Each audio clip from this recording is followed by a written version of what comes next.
Principios de vida. Cosas que deberíamos hacer pero no hacemos. Con Charlie Ramos.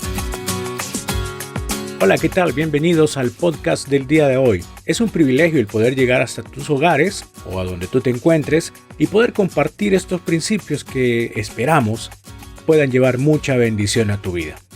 Nos solicitaban que hiciéramos un resumen de la vida cristiana en 3D y vamos a recapitular precisamente acerca de este tema que nos ha llevado estos días anteriores. Hablábamos que la batalla espiritual no es una lucha de poder entre el bien y el mal, como muchas veces pensamos o como muchas veces nos han hecho creer. No tenemos que estar peleando con Satanás, sino que tenemos que reprenderle. Y tampoco tenemos que estar batallando con nuestra naturaleza porque vamos a salir frustrados. Lo que necesitamos es conocer cuáles son las áreas que deben ser tratadas para que podamos llevar una vida espiritual en crecimiento. No significa que no vamos a tener pruebas o que no vamos a tener dificultades. Significa que cuando ellas vengan vamos a saber qué hacer. Significa que vamos a aprender a reconocer entre una prueba para nuestro crecimiento y el resultado de nuestras malas decisiones o, en otras palabras, lo que la Biblia dice, lo que sembramos, eso cosechamos. Pero vámonos al tema. Decíamos que la primera D era detectarla. Estábamos estudiando Gálatas 5:16. Y en la porción de ese versículo en donde dice andad en el Espíritu, cuando hablamos de detectar, estamos hablando de reconocer un problema. Estamos hablando de aceptar que hay un problema en nuestra vida. La pregunta es, ¿cuál es la situación? ¿Cuál es el problema? ¿Cuál es esa circunstancia que te está afectando? ¿Qué es lo que estás haciendo? ¿Qué es lo que te impide crecer? ¿Has descubierto entonces si es alguna amistad, si es alguna actitud tuya, si es algún hábito, alguna costumbre? Reconocerlo, detectarlo, aceptar que eso está sucediendo es el primer paso. La segunda D era desmentirla, andad en el Espíritu. Y decíamos que debíamos de dejar de justificar nuestras acciones y comparar lo que está escrito en la palabra de Dios respecto a ese asunto. Y pongamos un ejemplo. Por ejemplo, cuando nos metemos en chismes, ¿qué dice la palabra de Dios referente a eso?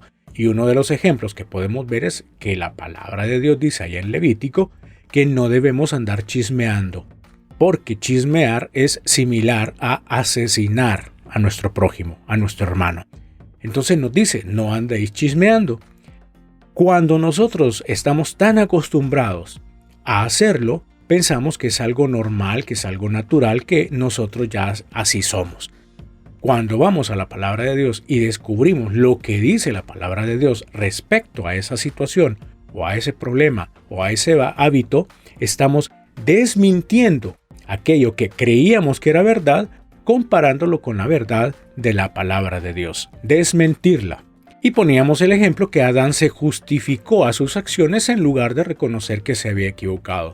Jesús, decíamos, había sido obediente al mandato, a la palabra que Dios, el Padre, le había dado. Y por último, la tercera D, desnutrirla. El versículo 16 de Gálatas dice, no satisfagáis los deseos de la carne. Debemos alejarnos de lo que nos corrompe. Debemos dejar de alimentarlo. ¿Qué está haciendo que provoca que día a día caigamos en la misma situación? ¿Qué estamos haciendo para alejarnos de lo que nos afecta si ya descubrimos qué es? Si una amistad o una relación que tengas que siempre te lleva a cometer errores, o si en tu intimidad alimentas esas emociones que te hacen errar, digamos pornografía o música que alimenta tus pensamientos provocándote diferentes tipos de emociones, ya sea depresivas, irritabilidad, etc. ¿Qué es lo que estás haciendo para alimentar esa situación o ese hábito o esa costumbre o eso que te hace a ti pecar? Y cuando hablamos de pecado no necesariamente estamos hablando de sexo, de drogas, estamos hablando de muchas otras cosas que no honran a Dios a través de nuestra vida. Y decíamos que muchas veces en nuestra vida cristiana caminamos tan al borde de un precipicio que somos irresponsables porque pensamos que Dios está obligado a salvarnos cuando la responsabilidad es nuestra.